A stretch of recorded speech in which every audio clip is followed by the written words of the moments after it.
Welcome to my channel Rajitha kitchen and life style. ఈరోజు చూపించే recipe వచ్చేసి సోంపు షర్బత్ని తయారు చేసుకోవడము. చాలా సింపుల్గా ఈజీగా తయారు చేసుకోవచ్చు అండ్ ఎండాకాలంలో చలవ కూడా చేస్తుంది. తయారు చేసుకోవడానికి నేను ఇక్కడ 50 గ్రాముల వరకు సోంపుని ముందు రోజు నైటే నానబెట్టాను. మర్నాడు మనము చూసినట్లయితే ఈ విధంగా తయారవుతుంది. 50 గ్రాముల సోంపుకి టీ గ్లాస్తో 1 గ్లాస్ వరకు వాటర్ని వేసి నానబెట్టుకోవాలి.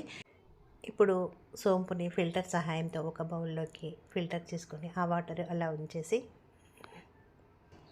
మిక్సీ జార్లోకి తీసుకొని మెత్తగా గ్రైండ్ చేసుకోవాలి. ఎవరైనా గెస్ట్లు వచ్చినప్పుడు ఇలా తయారు చేసిస్తే వెరైటీగా ఉంటుంది. ఎండాకాలంలో చలవ కూడా చేస్తుంది.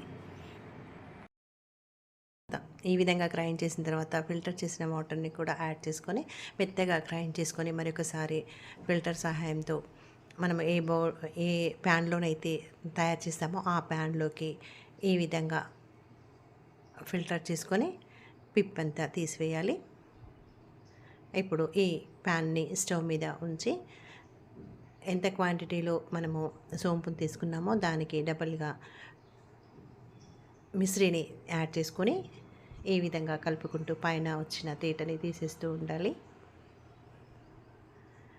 ఎప్పుడైతే దగ్గరగా వచ్చి ఈ విధంగా తయారవుతుందో అప్పుడు చేతితో టచ్ చేసుకొని చెక్ చేసుకుంటే ఈ విధంగా తీగలాగా వచ్చేస్తుంది. అప్పుడు స్టవ్ ఆఫ్ చేసుకొని కొంచెం ఇలాచీ పౌడర్ని యాడ్ చేసి అలా చల్లారనివ్వాలి. పూర్తిగా చల్లారిన తర్వాత గ్లాస్ కంటైనర్లో కానీ ప్లాస్టిక్ కంటైనర్లో కానీ తీసుకొని నిల్వ ఉంచుకుంటే నెల రోజుల వరకు నిల్వ ఉంటుంది. ఇక నేను తక్కువ క్వాంటిటీలో తయారు చేశాను. ఇది 6 మెంబర్స్కి అయితే సరిపోతుంది. ఎప్పుడు కావాలనుకుంటే అప్పుడు 2 టీ స్పూన్స్ వరకు గ్లాస్లోకి తీసుకొని 1 గ్లాస్ వరకు వాటర్ని యాడ్ చేసుకుంటే ఎంతో టేస్టీగా ఉండే సోంపు షర్బత్ అయితే రెడీ అవుతుంది. ఎండాకాలంలో చలవ కూడా చేస్తుంది అండ్ పిల్లలు కూడా ఇష్టంగా తీసుకుంటారు అండ్ అజీర్తి లేకుండా ఉంటుంది.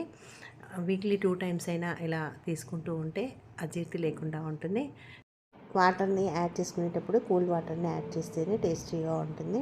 మీకు నచ్చిందా? నచ్చితే ట్రై చేయండి, లైక్ చేయండి, షేర్ చేయండి, సబ్స్క్రైబ్ చేయండి. Thank you for watching. మీకు ఎలా వచ్చిందో కమెంట్ చేయండి.